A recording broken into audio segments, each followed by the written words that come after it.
क्या धारा 370 में बदलाव जम्मू और कश्मीर के लिए फायदेमंद साबित रहा, या फिर ये राज्य की पहचान और राजनीति के लिए एक बड़ा संकट बन गया है? चलिए जानते हैं इस पर जम्मू और कश्मीर विधानसभा में हो रही ताजा बहस के बारे में।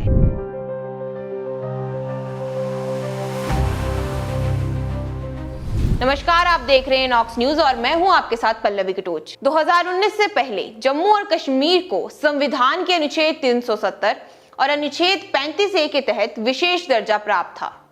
विशेष दर्जे के तहत जम्मू और कश्मीर को अपना झंडा और एक संविधान की अनुमति मिलती थी। यह निर्धारित करता था कि भारतीय संविधान के कौन से हिस्से जम्मू कश्मीर में लागू होंगे। परंतु 2019 की लोकसभा चुनाव में बम्पर जीत के तुरंत बाद केंद्र सरकार ने जम्मू कश्मीर को लेकर ऐतिहासिक फैसला लिया। मोदी सरकार ने जम्मू कश्मीर को विशेष दर्जा देने वाले संवैधानिक प्रावधानों को निरस्त कर दिया था, जिसके बाद जम्मू और कश्मीर के नियमों में काफी बदलाव आए।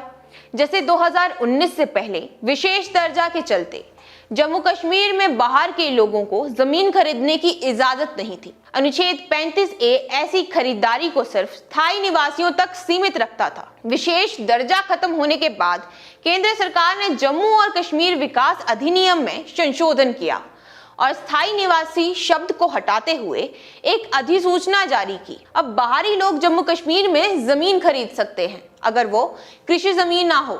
विशेष दर्जे के तहत जम्मू और कश्मीर को अपना झंडा और एक संविधान की अनुमति भी मिलती थी। विशेष दर्जा समाप्त किए जाने के बाद नागरिक सचिवालय समेत सरकारी कार्यालयों में अब सिर्फ भारतीय तिरंगा राष्ट्रीय ध्वज फहराया जाता है। अब वर्तमान में जम्मू कश्मीर में विधानसभा सत्र चल रहा है, जिसके पहले दिन ही बहुत बड़ा हंगामा देखने को मिला।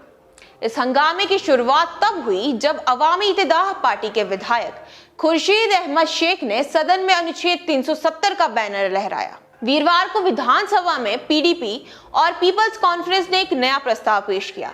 इसमें अनुच्छेद 370 और 35A को उनके मूल स्वरूप में तत्काल बहाल करने की मांग की गई। प्रस्ताव पेश किए जाने के कुछ ही देर बाद जम्मू कश्मीर के सभी 28 बीजेपी विधायक इस कदम का विरोध करने के लिए खड़े हो गए और सभा में जय श्री राम के नारे गूंज उठे। विपक्षी नेताओं ने धारा 370 निरस्त होने को राज्य की स्वायत्तता का उल्लंघन बताया, तो वहीं सत्ता पक्ष ने इसे राष्ट्रीय एकता के लिए आवश्यक कदम करार दिया। बहस के दौरान दोनों पक्षों ने एक दूसरे पर आरोप लगाए, जिससे स्थिति नियंत्रण से बाहर होती नजर आई। यह बहस सिर्फ आरोप तक सीमित नहीं रही, बात इतनी बढ़ गई कि विधायकों ने एक दूसरे के कॉलर तक पकड़ लिए। जी हाँ, विधायक एक दूसरे को ऐसे मार रहे थे मानो कोई राह चलता आम आदमी किसी को मार रहा हो। इस बड़े हंगामे के बाद जम्मू कश्मीर के मुख्यमंत्री उमर अब्दुल्ला ने सभा को संबोधित करते हुए कहा, उनका प्रस्ताव यह साबित करता है कि जम्मू कश्मीर के लोगों ने 5 अगस्त के फैसले को स्वीकार नहीं किया था और केंद्र सरकार द्वारा इस फैसले को नजरअंदाज नहीं किया जा सकता। अब जम्मू कश्मीर में धारा 370 में बदलाव होंगे या नहीं, अब यह तो केंद्र सरकार पर ही निर्भर है। बाकी देश और दुनिया की खबरों के लिए जुड़े रहिए नॉक्स न्यूज के साथ और मैं हूं आपके साथ पल्लवी कटोच। चैनल सब्सक्राइब करना ना भूले। नमस्कार।